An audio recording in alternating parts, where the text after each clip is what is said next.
AP ప్రజలు కొనుగోలు శక్తి తగ్గిందని, గ్రోత్ రేట్ పడిపోయిందని అన్నారు వైఎస్ జగన్మోహన్ రెడ్డి.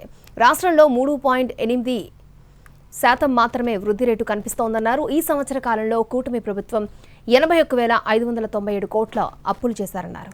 ఈ డబ్బులు మొత్తం చంద్రబాబు జేబుల్లోకి, ఆయన గజ దొంగల ముఠా జేబుల్లోకి వెళ్తున్నాయని విమర్శించారు జగన్. రాష్ట్ర ప్రభుత్వానికి సంబంధించిన మైన్స్ మీద ప్రైవేట్ వ్యక్తులకు ఆజమాయిషీ ఇస్తా ఉన్నాడు. తాకట్టు పెట్టి ఈ రూపకంలో తీసుకొచ్చు. ఇది ఇంకొక గ్రేవ్ మిస్టేక్. సరే, ఈ అప్పుల సబ్జెక్టు, ఈ గ్రోత్ సబ్జెక్టు, చంద్రబాబు నాయుడు గారి ఏ రకంగా ఆయన పురోగతి ఉంది అనేది చెప్పడం జరిగింది.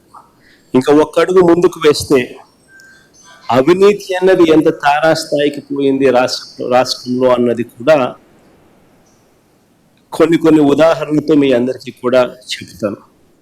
ఈ మధ్యకాలంలోనే అవినీతి ఏ తారాస్థాయికి చేరింది అన్న దానికి నిదర్శనంగా axis energy venture India private limited అనే కంపెనీ, ఒకసారి గమనించినట్టయితే ఇది కాదమ్మా, ఇది కాదు డేటా, ఇది కాదు సైట్, ఇది కాదు.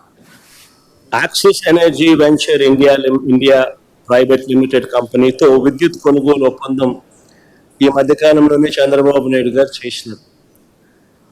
చేసిన ఆ ఒప్పందం వల్ల రాష్ట్ర ప్రభుత్వం ఖజానాకు ఏకంగా 11,000 కోట్ల రూపాయలు స్కామ్. ఇది, I repeat this number once again, ఏకంగా 11,000 కోట్ల రూపాయల స్కామ్ ఇది.